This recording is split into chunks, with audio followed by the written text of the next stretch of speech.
Thanks for having me back. In a different capacity this time. I'm sitting in a big comfy chair in my living room. And I'm grateful that all of you that are attending tonight, because for those of you that were at my presentation last year at the library, number one, I was having a hard time talking, so my voice is no problem tonight, which I don't have any cough drops, which is really nice. But also for any of the newcomers that might, there we go. For any of the newcomers, I will give a brief background of SWANCC and then get into some ways that we can minimize waste and recover resources, and to talk about some of the safety precautions during the COVID-19 time that have changed with what I'm seeing in the industry, to give you insight into that. So basically, the presentation will have a little bit of background for the agency, ways to minimize waste, certainly how to recycle right, and how to recycle right during the COVID-19 times, as well as composting. It's spring, it's so nice I have my big window here, it's so nice to see the flowers and the trees and the buds, and we all want to be outside, and gardening and landscaping can be something that we can all do to help our mental health, as well as preserve our soil and bring beauty around us. So thanks for joining us tonight. Okay, let me share my presentation. I had this up earlier. Thanks for doing this, Mary. This is great to have you here. This is a nice plan B. If I can't be with you in person, at least it's a nice way to stay connected. Very grateful for the opportunity, Nancy. And just to verify, you can see my presentation on screen? Yes. Yep. And hear me fine before I go on? Okay, great. Friends, if anybody's having, I'm sorry, Mary, if anybody's having trouble with seeing or hearing, you can type a message also in that chat box and let me know, and I'll address it. Okay. So for any newcomers, the Solid Waste Agency of Northern Cook County is a unit of local government. It's an intergovernmental agency that's comprised of 23 suburbs that was formed in 1988. So the sole purpose is to aggregate residential solid waste, known as garbage, from households, and to have it all come to a central location for efficiencies and cost control and environmental control. In 1994, SWANCC opened the Glenview Transfer Station in the bottom right picture, where the municipal solid waste comes to. There it's transferred onto a trailer that gets transported up to a landfill near Rockford. It's a landfill that Waste Connection owns. It's called Winnebago Landfill. Daily resources are discarded at this transfer station without much thought sometimes. Things that could have been reused, recycled, as we know, and certainly could have maybe been prevented by buying more durable items, to the tune of 262 million tons nationally. In Illinois, our waste is all buried in a landfill. None of it is incinerated. And in the SWANCC region alone, last year, almost 253,000 tons of solid waste was generated.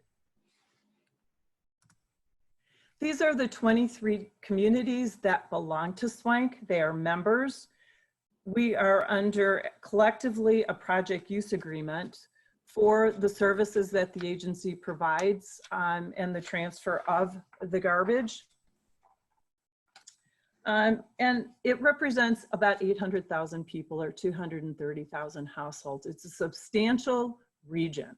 It's not all Cook County, but is mostly in the north and northwest Cook County area, as kind of indicated with this little arrow here in this part where Evanston goes up to Barrington, over to Elk Grove Village.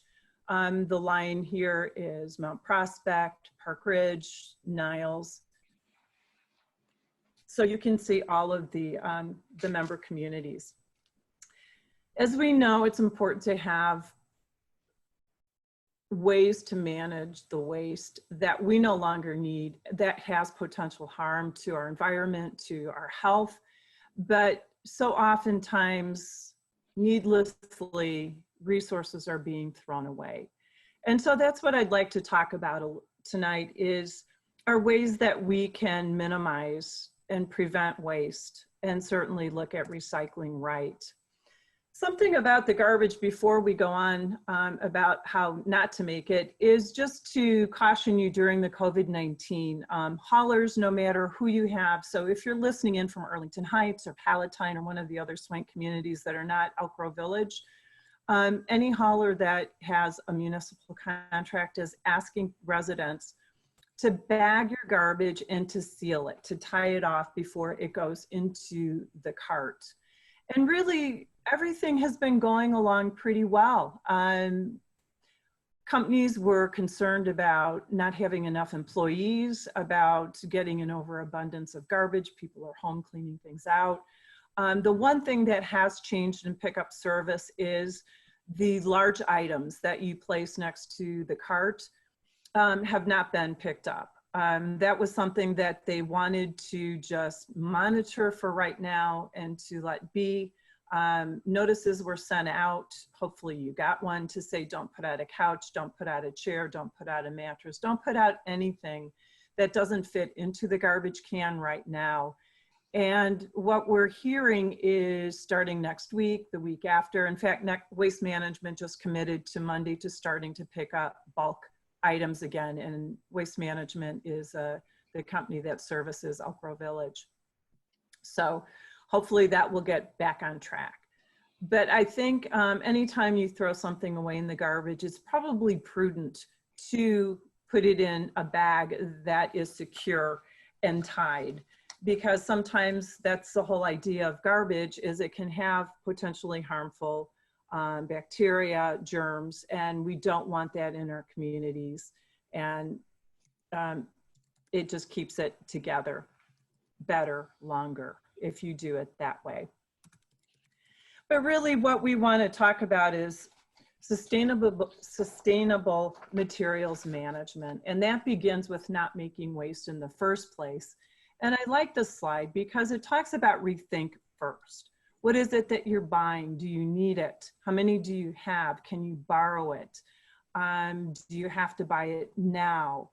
And look at your choices. Look for durable things rather than something that is price point low and you can use for the moment, but it's not going to last very long. So it's really about that conscious level as a consumer to really think about what it is that you need to purchase and what you need to buy. And then sometimes just say, you know what, I really don't need it. That week or 2 weeks of saying, all right, if I really need it, really want it, I'll go back in 2 weeks rather than making the impulse buy. So refuse is a good one. And those two come obviously before reduce. And reduce is about not making garbage in the first place. Looking at stuff we already have, trying to refurbish and repair some of the old things. And repurpose, use things in a different way for something else. And then comes recycle. Recycle is a piece of the sustainable materials management, but it is not just for the sake of recycling, it's to achieve an environmental benefit. So a good place to start is to improve upon your purchases. And as I mentioned, look for durable, reusable goods for meetings, parties, work, school, lunches, and personal life instead of disposable one-time use items. Single-use plastics and other type of litter is a global problem that negatively impacts wildlife, and it also our ecosystems and sometimes our food chain. And so what this graphic shows, the plastics that come from fossil fuels, and it does have a big carbon footprint. Plastics never degrade. They get smaller, they get into little pieces, which is why they get into the bellies of many of our animals, because Wildlife and fish can't differentiate between plankton sometimes and little pieces of plastic. And that's what happens to the plastic with the ultraviolet rays. They just break down into tiny pieces. And it's hard to manage, and it's hard to quantify, to scoop it up. Nearly 300 million tons of plastic is produced each year, half of which is single use, for single use items, water bottles, cutlery, plates, cups. And more than 9 million tons of plastic ends up in our ocean each year. And I think that's even on a lower side from some statistics that I've recently heard. So again, wildlife can't differentiate. Sometimes it entraps our wildlife and our fish or our birds. And certainly, if we all go to get a test, they claim that in a year we consume the amount of a credit card of plastic, if it could be quantified. So not only is it in our food chain, it's also in our bloodstream and in our bodies. There are good things that plastic have done for our environment. We look at medical, we look at transportation. I hate to say that plastic is the devil, because it's not. It's been a very helpful material for certain situations and for certain products. And it's lightweighted some things. However, in our environment, it is invasive. In our bodies, it's invasive. And so by cutting down on the single use is a good way that we can help guard against having it be litter, and certainly have it be not recycled and loose. So reuse and repair, repurpose, very close second to reduce, not making garbage. Oftentimes price points of products are lower than sometimes fixing especially our electronics. So it's easier to just dump it and go, to trash it and go buy something else.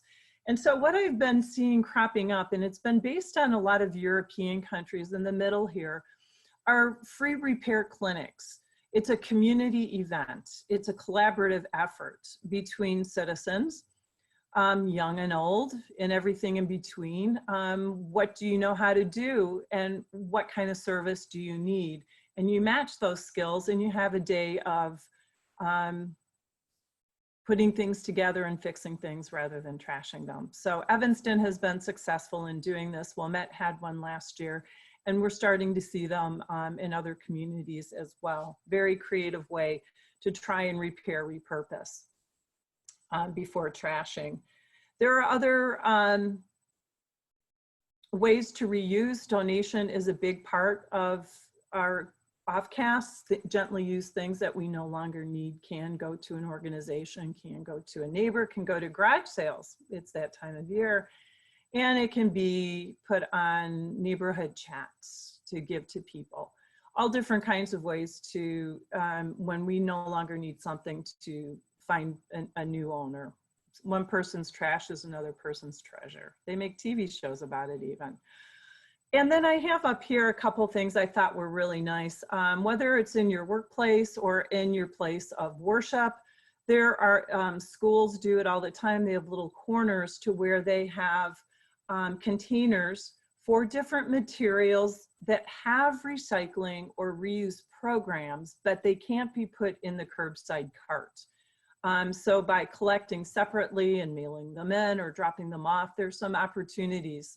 SWANCC's Closing the Loop brochure has a lot of the different programs, the companies and the organizations that do niche reuse and recycling kinds of things. And then this is a board of reusable name tags. If you can see my arrow, it's white on white, some maybe not. And this happens to be at a church. And when you enter, you pull your name tag, and when you're done, you hang it back on the wall. I just thought that that was kind of interesting. And then down here, the slides are about some of your neighbors have the Simple Recycling program, although it's temporarily suspended due to the COVID-19 right now. It will resume. And when it does, it's about being able to put your gently used items and even some of your crummy stuff into a bag. That bag gets put out on trash day, recycling day, and it gets picked up and it gets sorted, separated, brokered locally, it goes to other states, and then it goes to other countries.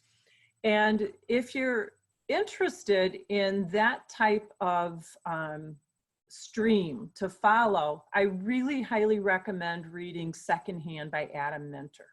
He had done a previous book called Junkyard Planet about electronics, and this one is about secondhand, mostly textiles and clothing and shoes, but it also talks about cars, and it talks about electronics going to third world countries where they're able to repair things and have things that they normally couldn't afford to purchase new.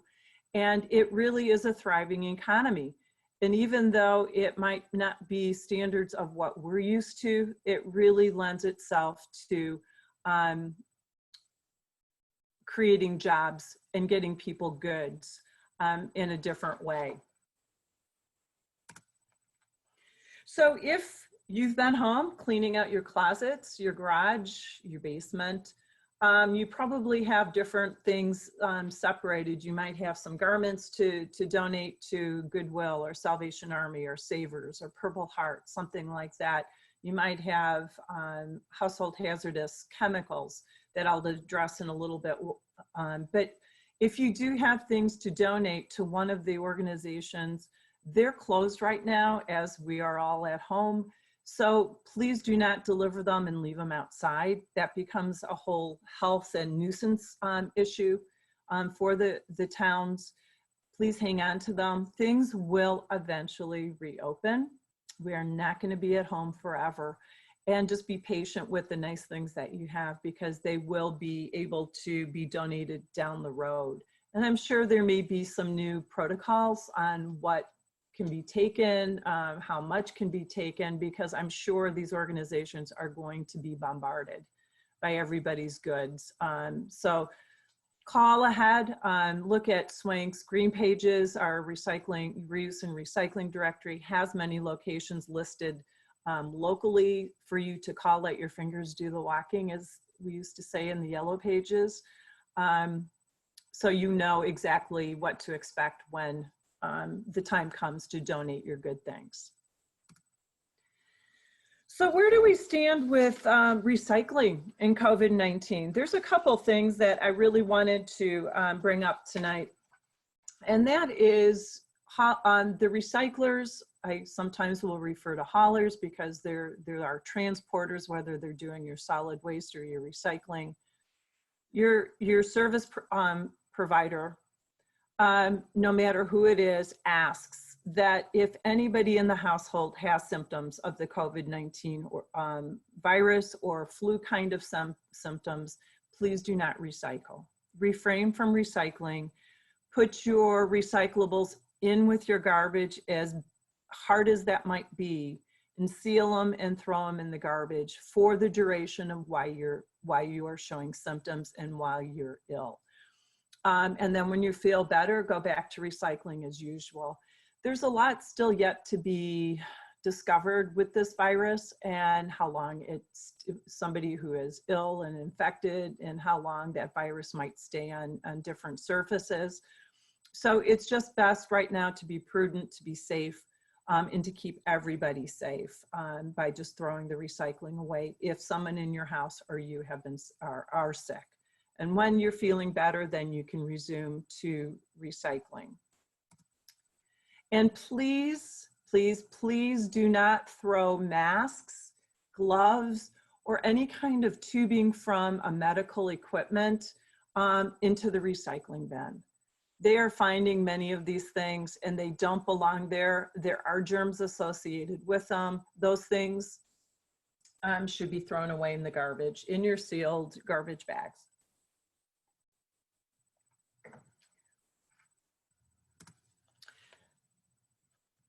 Nancy, I'm going to go back to you. Do you have your poll question? Oops. Yes, I do. Hold on one second. Can you hear me okay? Mm-hmm. I had myself muted. Okay, let's see. Hold on a second.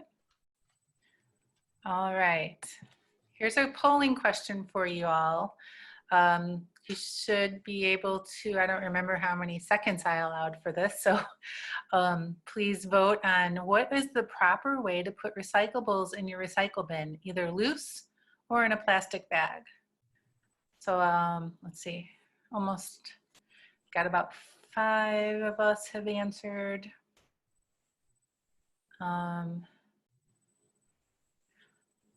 So we're almost there. Think about that, and then I'll reveal the answer in a second. One more person can vote. If anybody hasn't voted yet, I'll give you a couple more seconds to make your choice. Okay. All right, so I'm gonna end the poll here. And so most of you said loose is the way to put them in the bin. And one of you said in a plastic bag. So Mary, oops, I don't think I shared the results here. Oh. What is the proper way, Mary? So the answer is on this next slide, Nancy. Okay. It says materials go in cart loose. No plastic bags whatsoever. No plastic bags themselves, and no recycling in plastic bags, not in curbside recycling. In fact, if what we hear from the recyclers is if they go to lift recycling and it's in plastic bags, those plastic bags will be picked out and put in the garbage, whether it be in a split truck. Some companies have split trucks, and others, they wait till it goes to the MRF. So it's really important no longer ever to put any kind of plastic bag in your curbside cart.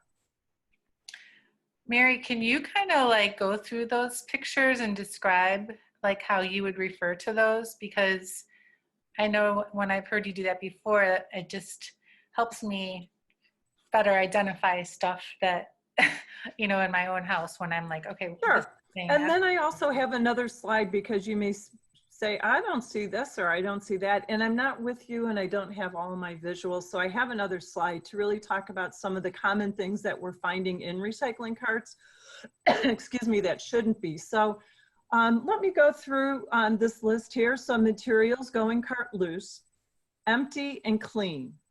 Empty means empty and clean means clean. No food residue, no beverage residue.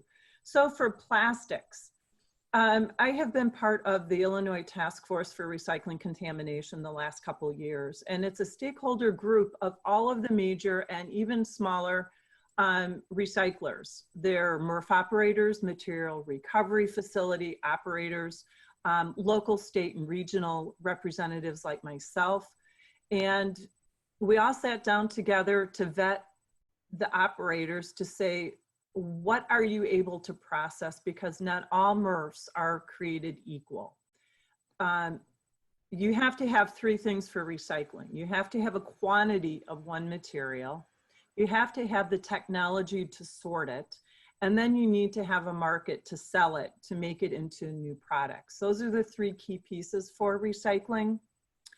And something that you won't find on here are those the numbers, the 1 through 7 and the little chasing arrows. The recyclers have asked us not to use those numbers because they were, it's industry information. It gives plastic recyclers the code of what that plastic is made from, because all plastics are made of a different DNA, a polymer resin, and they melt differently, and they react differently, and they act differently. So those codes were for plastics recyclers, not for consumers like you and me. And they are oftentimes confusing because you'll see a number 4 on a plastic bag. And so you say, oh, it's a number 4, I can put it in my recycling cart. And that's where I think a lot of the confusion and a lot of the contamination levels have risen because of that phenomenon. So on this chart, there are no numbers. We're going back to descriptions. So for plastics, it's plastic bottles. It's plastic bottles that you have tea, you have soda, you have Gatorade, you have water, those kinds of things.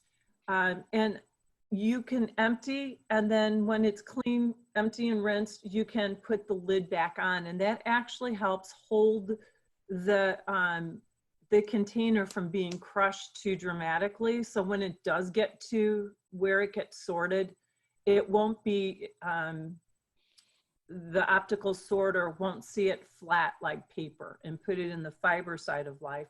It'll keep its dimension, and then it will be recycled as a bottle. The recycled plastic bottles,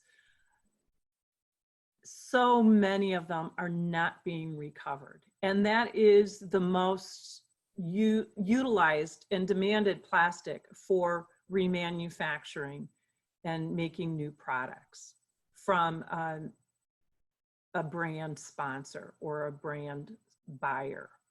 So please don't let those go to waste, and make sure they get on the conveyor belt and they get sorted properly by empty, clean, and leave the lid back on. So we have bottles, we have jugs, we have laundry detergent bottles, we have milk jugs. Those are types of jugs, and you can also put the lids back on those. I just don't have them in the picture. And then there are tubs, which would be this yogurt container. And in this, I don't have a jar. If I had my visuals, I'd have a peanut butter jar. So it's bottles, caps on, tubs, jugs, and jars.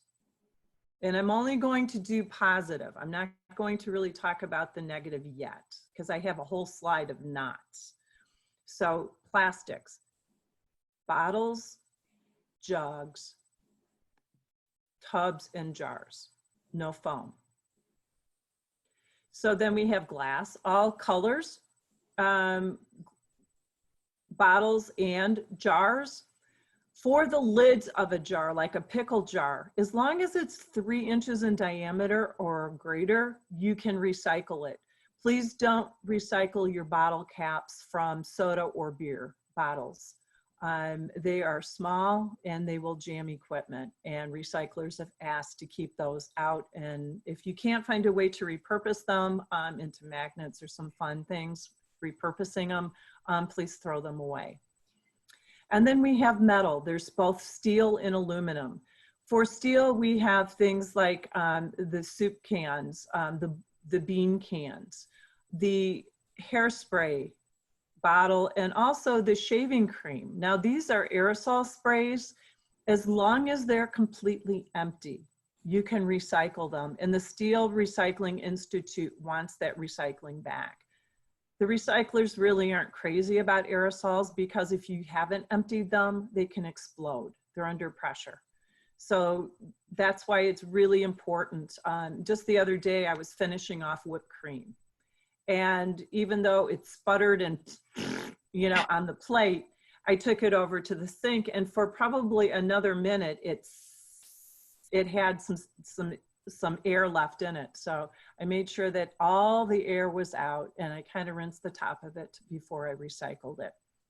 So for aluminum, any kind of beverage cans and foil pans, bakery, cookies, there's you know, sometimes when you serve a lot of people, you have big pans that you heat things up in. The important thing is these are clean. You can also do aluminum foil if it's going over something to protect it, or while you're baking or cooking. As long as it's clean, you can kind of ball it up and recycle it. And then we have mixed paper, which would be newspaper, office paper, magazines, junk mail, and then cartons. Cartons are the beverage, the soup, the juice boxes. Those are all high fiber, long fiber paper that the paper recyclers and the mills want. And you can also recycle cardboard. And what we ask you to do is flatten the boxes and flatten, you know, the cardboard boxes, and flatten them before they go in the recycling cart. Last year, I talked a little bit about the impacts of the national sword from China policy, where we were no longer able to export large amounts of our recycling due to the high level of contamination that were in them. So China said, if you're going to send us any recycling, it can't have more than 0.5% contamination, which is really minuscule and very difficult to do with the type of material recovery facilities we have. So it's really important for the consumer to make sure that everything that I've said is done to make sure that the markets that are available to accept these materials know that they're clean. We're working on building a bigger infrastructure here in the States, of doing some more manufacturing here than having to rely on other countries, but it's something that doesn't happen overnight. But something that has happened overnight, it seems like with COVID-19, is our financial system and our markets are further down, kind of in the toilet, proverbial toilet, than they have been in a very long time. To give you an idea, in 2011, a ton of recycling was valued at $140 a ton. In 2020, right now, 1 ton of recyclables is valued at $25. That's a huge hit for recyclers who rely on these materials for revenue, and also for end markets who rely on these materials for feedstock. Recycling is probably going to be changing in the future. What do I mean by that? I think that there'll be some new technologies out there for sorting. To do better sorting, I think that there'll be some innovation out there to utilize some of the lower grade materials that don't have good market values, like mixed paper and mixed plastics. A lot of the films and the bags that are going into the garbage now, they're finding new uses for those. And then the Product Steward Institute is looking at extended producer responsibility for manufacturers to take back and to take the onus of managing their material and trying to get it into the circular economy to use it again.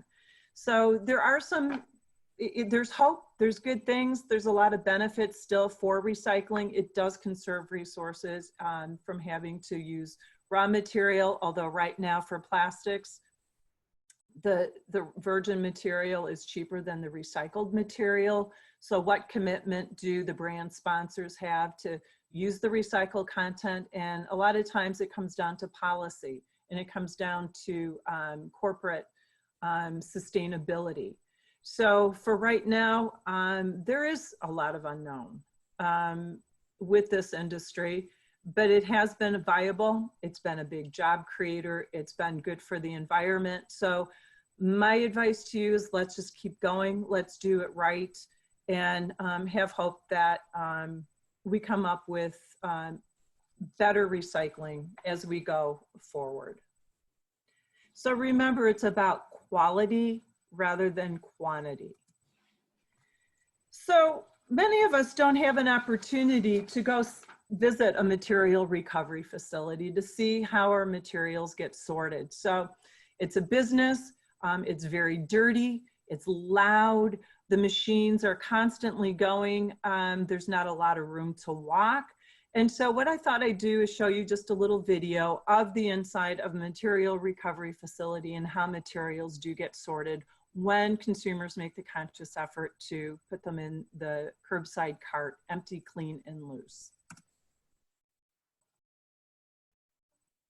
The average American throws away 4.5 pounds of garbage each day. Our landfills are quickly filling up. Raw materials are being depleted, and a huge amount of energy is being used to make products from raw materials.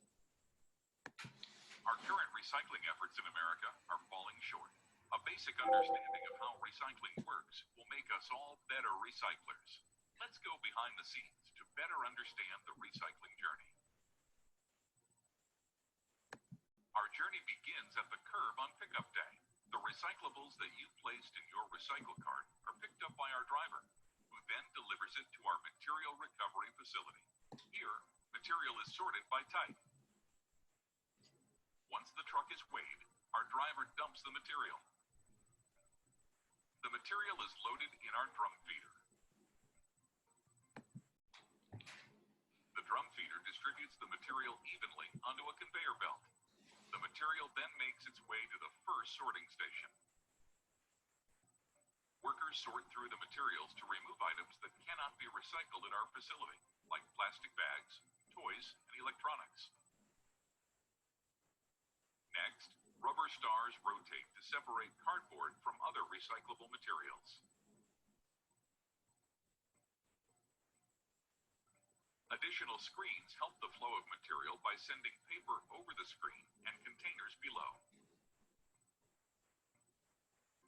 Workers remove any remaining non-recyclable items.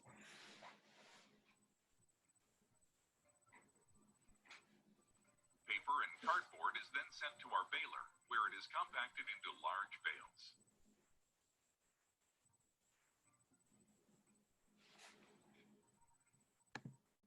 Now that the cardboard and paper has been removed and baled, let's sort the remaining material. Glass pieces fall through our fine screen and make their way to the glass collection area.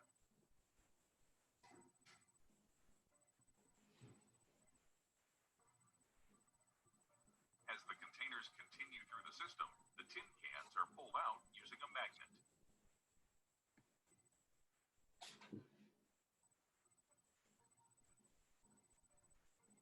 The rest of the containers are sorted using one of our T-Tech machines, which looks at each container and separates it by type using bursts of air. Aluminum cans are separated by what we call an eddy current. The eddy current is a special magnet which repels the cans into their own storage container.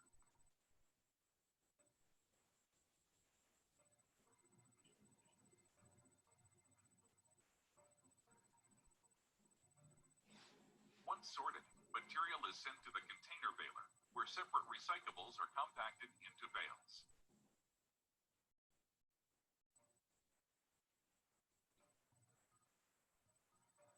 Bales are loaded onto trucks, which transport the materials to various facilities to be transformed into new products.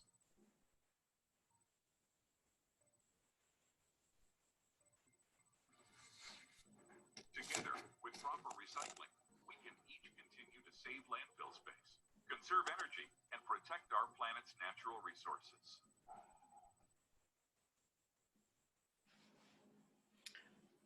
It's really amazing to see the bulk of it like that. So that's nice. That's really a clean MRF. I've been in several, and that's done in Homewood disposal, and they did a nice job with their video. And what I wanted to remind you is when you make the effort to recycle recycle right the materials that I've talked about, those materials are feedstock to make new products. And it reduces the need to extract raw materials, and it conserves energy, and it saves water. And oftentimes it's hard to visualize how things get chipped up, melted down, and remade into new products. So I have one particularly of cartons that I'd like to show you, because carton recycling is rather new in the recycling stream. Not everywhere has the opportunity to recycle milk cartons, juice boxes, broth, Tetra Pak kinds of containers. And so this is from the Carton Council.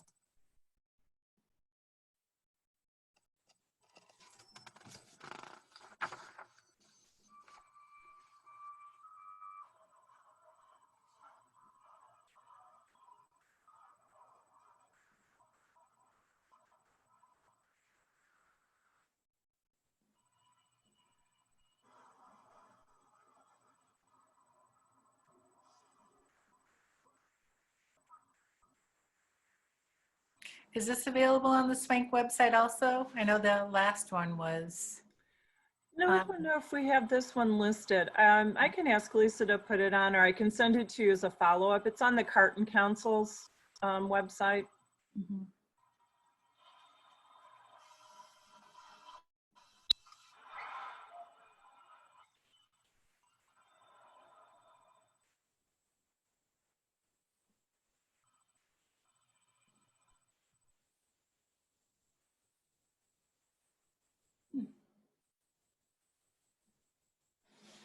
That would be recyclecartons.com if you saw that.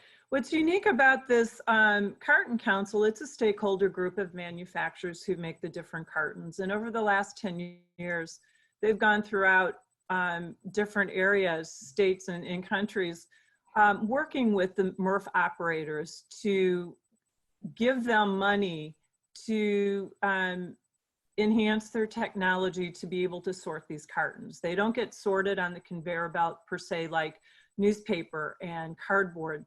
They are captured and baled as cartons, not with other paper. And there's a whole unique process because they've got plastic. They've got a layer of plastic. It's not wax, it's plastic. And then they have a layer of aluminum that it's within the reprocessing of those that this council has figured out how to do the reprocessing to pull those long paper fibers and to separate out the other materials. So it's pretty fascinating if you care to look at their website sometime. So this is my slide of common things that are put in the curbside recycling cart that I just really like to go over to again say, please don't. I have up top, please remember empty, clean, and loose, because the pictures that you see are not what to do. That's what these little guys are. It's like, don't do that. So if you're going to recycle your Gatorade bottle, please don't smash it, and please make sure it's empty. No greasy pizza boxes. If you happen to get pizza and you have the pizza on the bottom that gets soaked and saturated, but that top cardboard is fine, you can split it apart and recycle the clean, but don't recycle the dirty. And then we have the yogurt container here that still has quite a lot of yogurt in it. In order to recycle that, that needs to be clean. And then of course, these recyclables are bagged, and that is a no more bags in the recycling cart. But other things that recyclers have said during the vetting process, they often see tanks and explosives, and they see cords and garden hoses, strands of lights, hangers. Those are called tanglers. And as you can imagine, that with the star sorting that you see going around quickly, that gets tangled quite quickly and stops the operation. And then it can be dangerous to cut it out. It can be a long time to clean it out. And so it's just really undesirable to get any of those items in the curbside bin. Plus, they don't have the same commodity market that these recyclers are dealing with. These are all niche materials, and they may have recycling or reuse programs on their own, but not through the curbside cart. And then no disposables, no cutlery, if I can get my little arrow down here, no straws, no plastic cutlery, no styrofoam, plastic cups of any kind, takeout containers, paper, plastic plates. Those are all garbage. I have the no shredded paper here because people say, oh, well, I put my shredded paper in a bag, a paper bag, and I put it in my recycling cart. Well, yeah, it's paper, and paper can be recycled, but not shredded paper, because it gets all over the place. When it gets into the truck and it gets pressured, it kind of explodes like confetti. Or when it's back at the material recovery facility, if it's on the floor, it starts getting into aluminum, and it gets into glass, and it contaminates those loads. So as I say, it's like catching a fart in a windstorm. It can't be quantified, and it can't be collected that way. So eventually SWANCC's one-day shredding events will be happening again. Everything right now is suspended due to COVID-19. So things will eventually get going again. And if you have an abundance of paper that documents, especially sensitive documents that have personal information, Clearbrook and Palatine, you can go any time of the year. I mean, they have certain days of drop-offs, but they have adults with disabilities and they're certified to shred paper. And it's a very nominal fee to pay to get your paper shredded. So there's other ways to get paper shredded and recycled rather than do not put it in the curbside cart. And then of course, don't put batteries, electronics, no plastic bags or film. Collect those separately and you can take those back to a retail store. Right now, again, some of the stores are pulled their collection container for plastic bags and film with the COVID-19. Eventually that will probably loosen up and resume. There is a website, plasticbagrecycling.org, that has a lot of different information about those materials and who takes them and what they're used for. Mary? Yeah. There's a few questions that pertain to this slide, but should we cover those at the end instead of jumping in? No, let me just mention the last two and then I can take questions. Okay. We have a few slides to go and it's 10 to 8. So maybe I should finish my presentation and then answer the questions, or maybe you could ask me if there's a couple burning ones that are very common. I could address those right away. So again, no needles. SWANCC has a program for needles and sharps, we call them, where you can get a biohazard container. You can put your needles in that container and then take it to a lot of different locations within the region, as well as medications. There are a lot of police departments now that are taking not the creams, not the over-the-counter kind of stuff, but pills. So Nancy, why don't you hit me with a couple and then Okay, so one question was about like 16-ounce water bottles. If they still have a little water in them, does it matter if there's a little water in them? Well, it's just best to be empty. Okay. To follow instructions. Will a little bit of water hurt? Will a little bit of Gatorade hurt? It's just the protocol that others follow. I think when things, I think it's empty needs to be empty. Okay. And then there was a question about brown paper bags from grocery stores. What to do with those? Can those? Yeah, so brown paper bags like a Trader Joe's bag, as long as it's clean, can be recycled. Okay. Okay. And then let's see. Another person has their hand raised. I don't know what her question is, but so let's hold on to that question until a little bit later, and then we'll let Mary continue with the rest of the slides. We did have a guest patron who sent in a picture, which I could share that photo. It's got a few items on it, and he wanted to know if those are recyclable. So okay, and the other thing too, Nancy, I know that this was supposed to go for an hour, or is it longer than an hour? I think I said an hour and a half, but. Oh, okay, then we have plenty of time. If anybody has to get off and has questions post this presentation, my email address is Mary, M-A-R-Y, @SWANCC, SWANCC.org.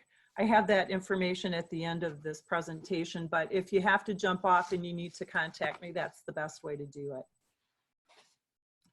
Okay. So important, education, education, education.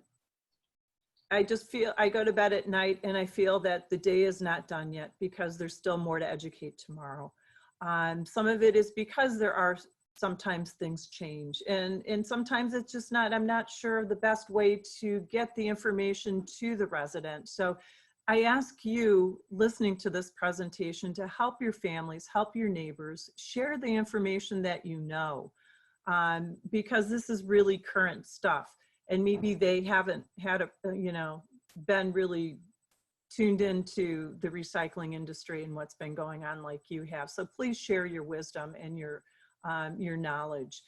With education, it really has to do, if you look at this container and you look at this container, this you might say is garbage because it's your typical black container with a black bag. Okay, so this is blue and blue could be a recycling bin and it's got a different color liner on it.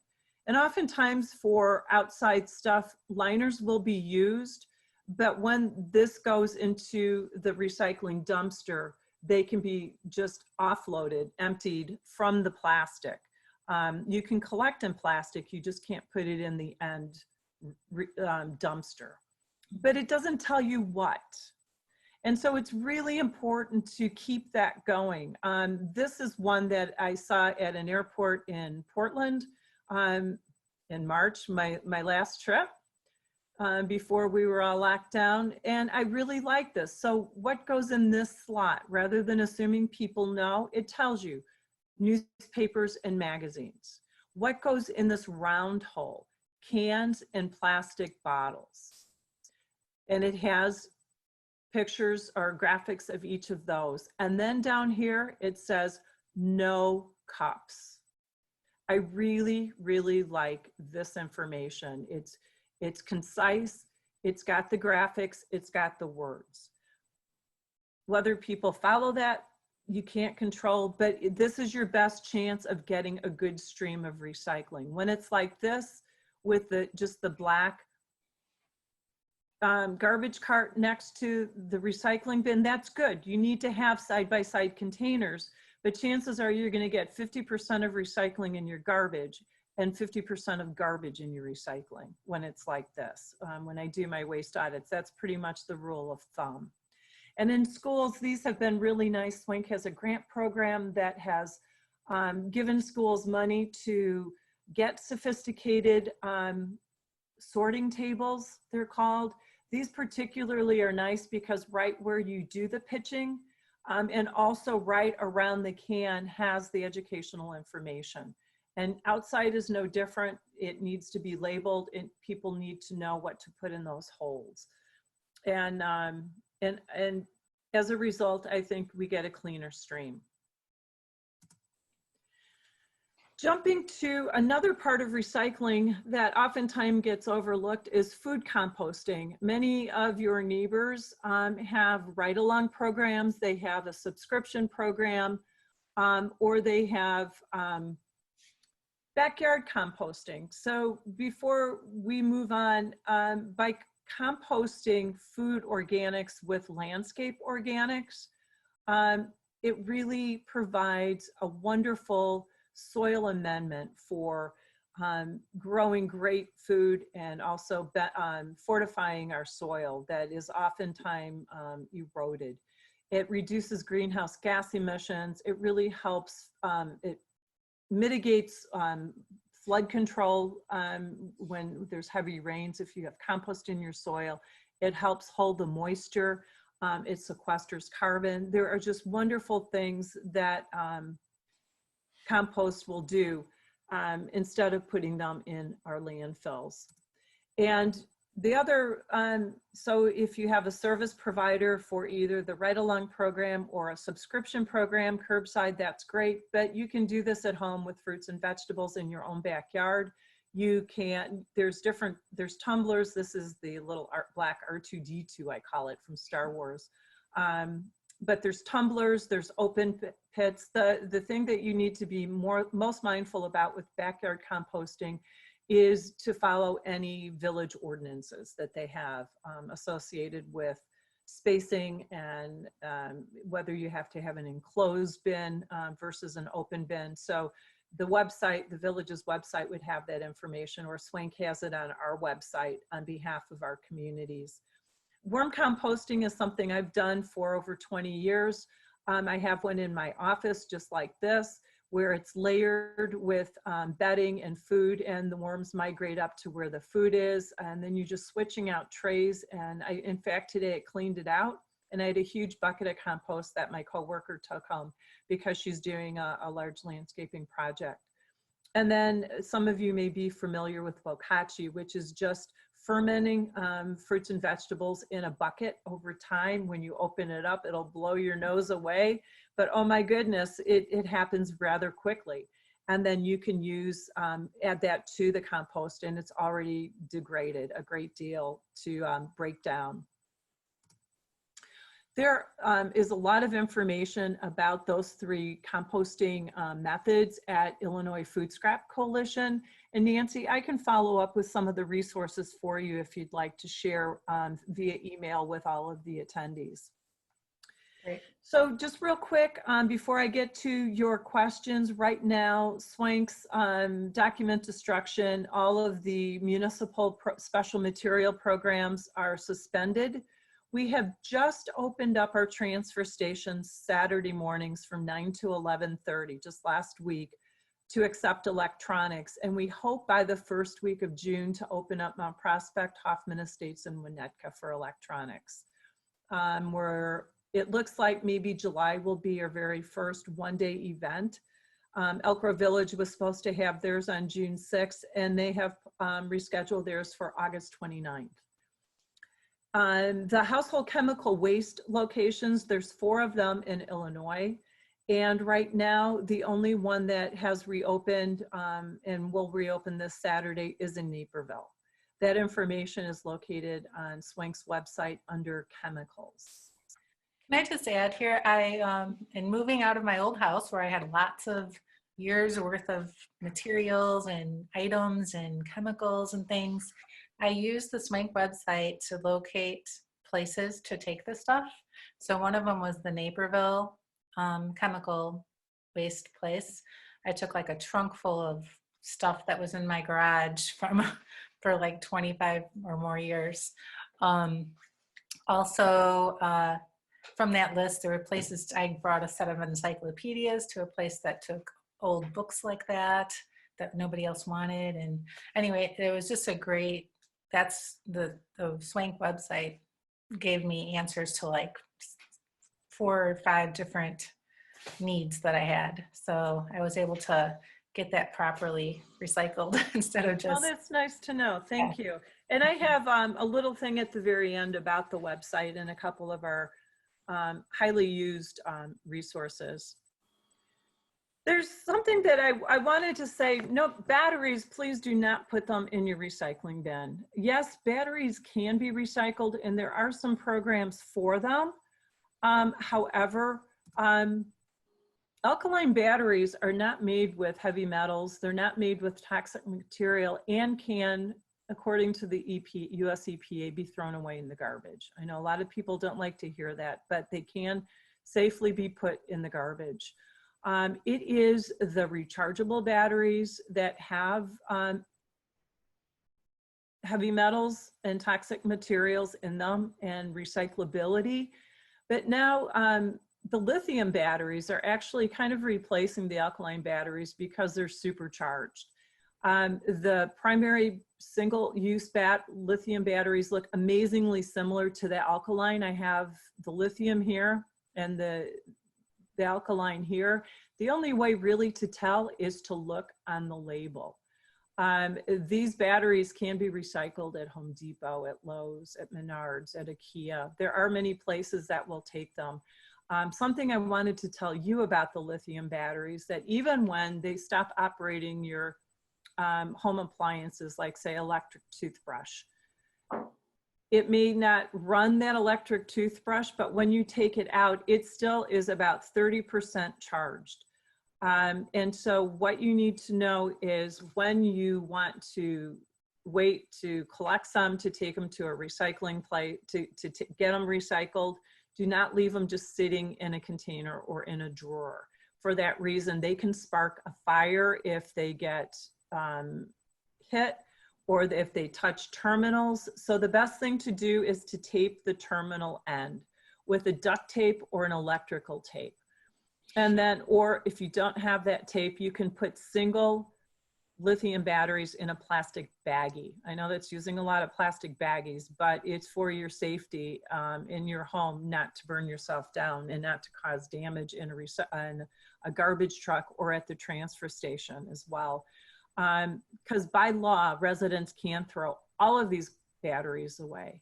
But when there's recycling and rescue programs, recovery programs, it's prudent to utilize those for the reasons that we don't want the toxicity in our landfills and we don't want the fires started either. So be very mindful of lithium batteries, particularly as they grow in number to operate our electronics and our household electronics and products.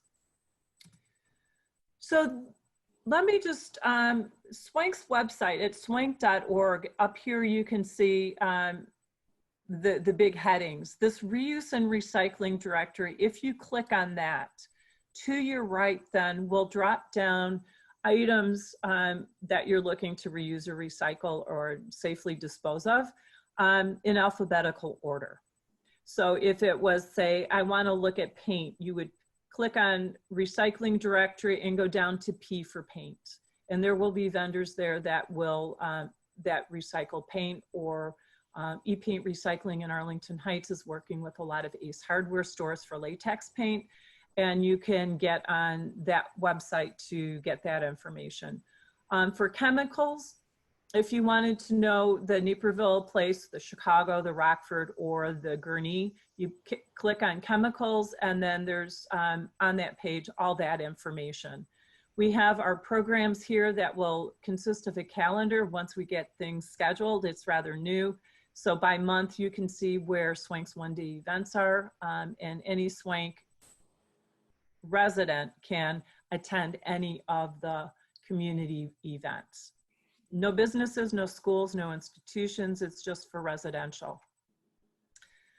And then we have the Closing the Loop brochure I talked about. Nancy, in here we have scarce listed. So if you do the book rescue program, the surplus supplies, we have a lot of different organizations, industry, composting, and just waste reduction ideas in this one. And then our 3 guides. One is the Eco Landscape Guide, our Eco-Friendly Marketplace, and our Eco Cleaning Guide. All can be downloaded, or if you ever want to have a hard copy, just contact me and I would be happy to mail them to you. And lastly on this slide, please join us on Facebook. Follow us on Facebook and Twitter, and sign up for our e-list if you aren't already on getting our monthly newsletter, because that's our website and our news once a month. It's not really a newsletter, it's really more of a news blurb. And it has all the timely information that you need for our programs. And I always like to end with Make Everyday Earth Day. This is a calendar that I used to do just for the month of April because that was Environmental Awareness Month. And this year I have not dated it.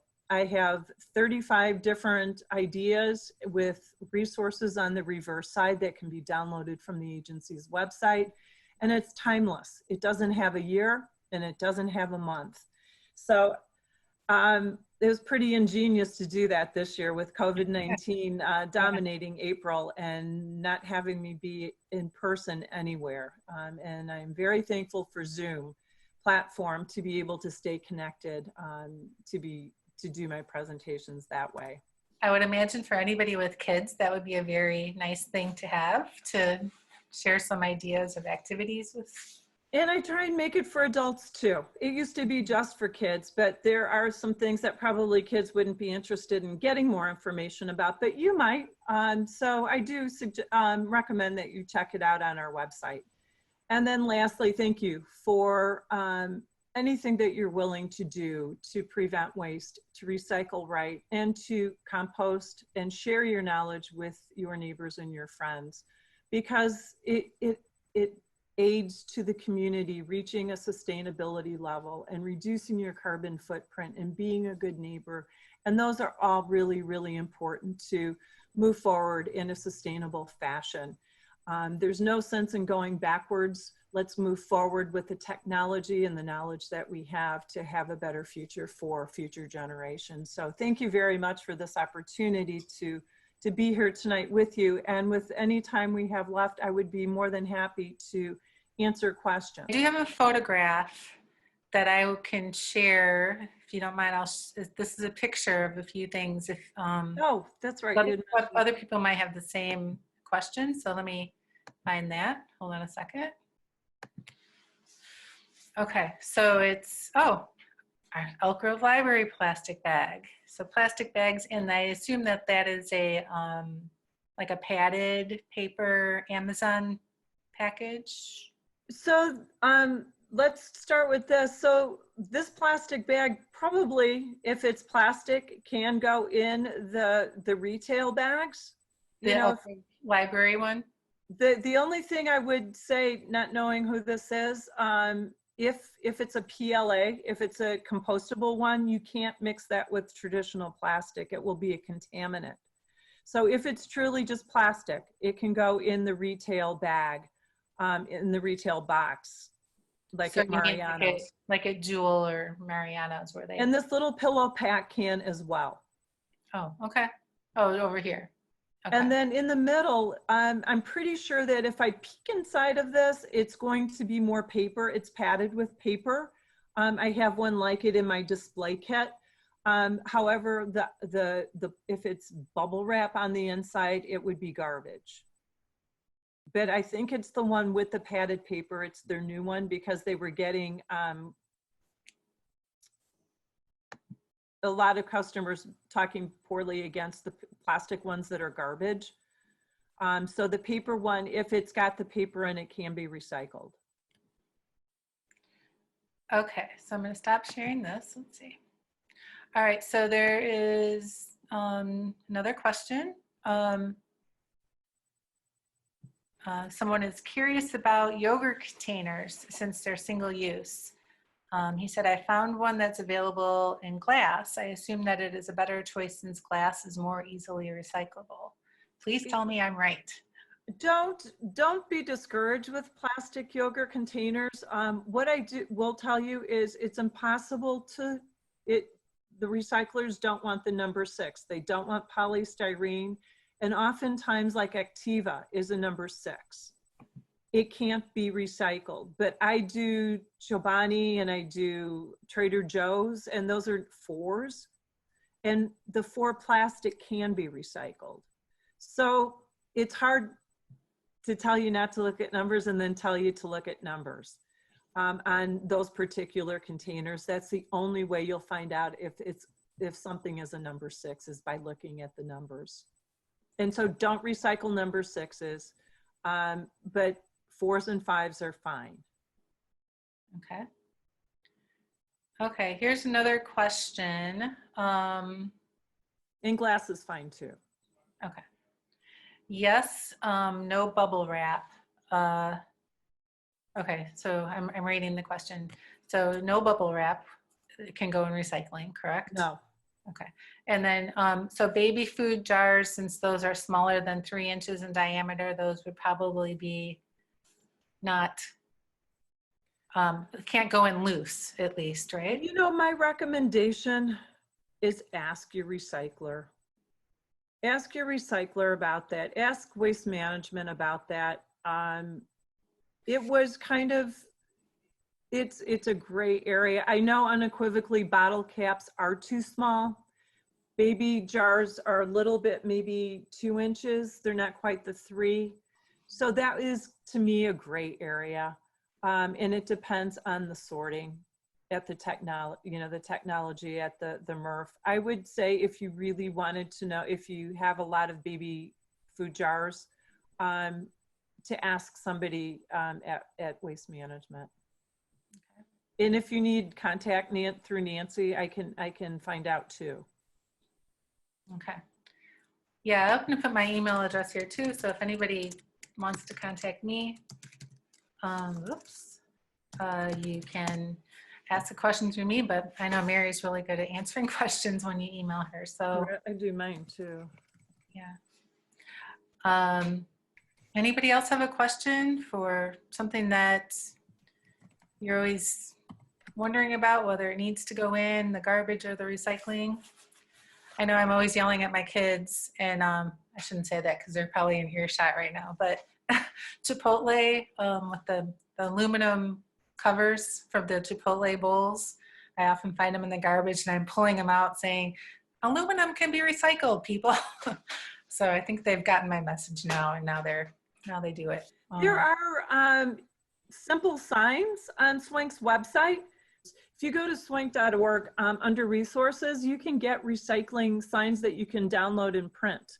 So whether it's your business or maybe your place of worship, or even just for your very own recycling container at home, there's some real simple signs that you can print. So go to resources. Oh, you've got them. Okay. Yeah.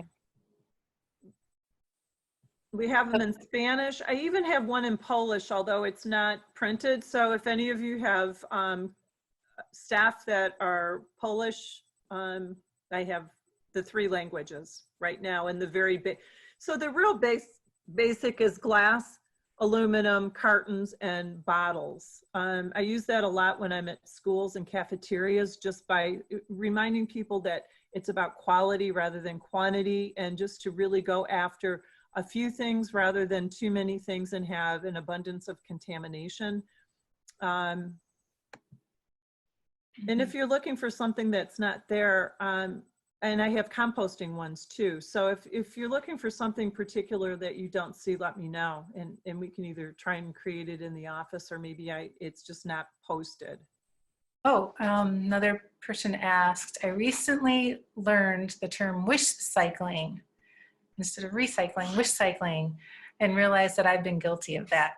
So that was a question. I think, you know, a lot of people are. You have good intentions, and you think because it's made of plastic or something that looks like it should go in the recycling bin, cart.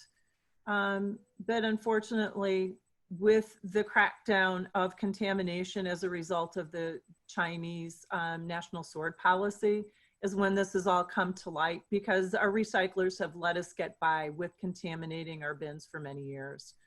The revenue for the materials was at a high, and they were still making money with the contamination, and they didn't have to deal with landfilling it because China had to do that. So it just all kind of crashed down on us all at one time.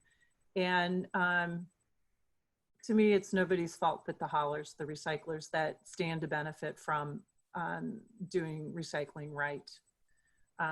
They need to do better with the education and to make sure they're spot on with their MRFs, and to communicate that to their customers. Because I don't get paid, you know, if your recycling is good or bad. I don't benefit from that, except my heart is good when you do good. Well, we're really I'd like to see them do more education. We're really lucky then that our communities, Elk Grove is part of SWANCC, so that we have the benefit of all your education to learn how to do better. Thanks. Well, that's our commitment to our communities, and haulers don't always like that either, because when it comes time to contract, we've got an expert in our office that works closely with each community with their contract to make sure they get the biggest bang for their buck. And, you know, the haulers know that they're not going to sham the community, because we've got their back. Right. Well, I think it's just, you know, it's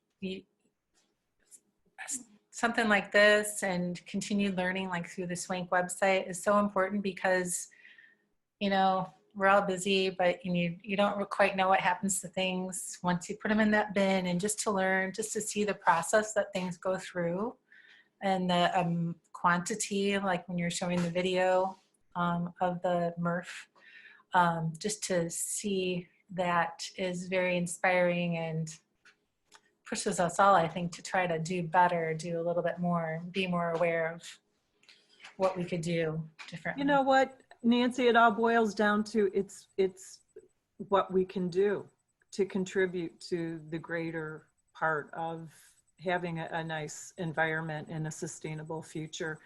And I think that especially right now, people need to feel worthy, and they need to feel that they can have a greater impact. And this is where we can do it. Okay. By, first of all, not making the waste. The reduce is so important. You know, not making the waste, to have to manage it or to have to recycle it is the best.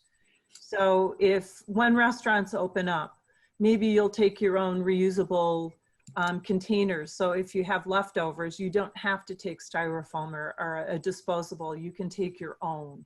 And I think that we're going to have some challenges getting back into the, you know, for germs and people touching things and bringing your own things in. But in the supermarkets, continue using your reusable bags. They ask that we, if we do, that we leave the reusable bag in the shopping cart. So do it. It's easy. They're superior to plastic. We shouldn't go backwards. So those are things that we can continue doing, our commitment to reusing. and not wasting. So we're going to get through this and things will open up again, and it'll look maybe a little bit different, but it's all of the same importance as we move forward with sustainability practices. Thank you everybody for tuning in, or whatever you call this, zooming in with us tonight. And especially thanks to Mary for all your great information. So thank you again for the opportunity, and good night, everyone.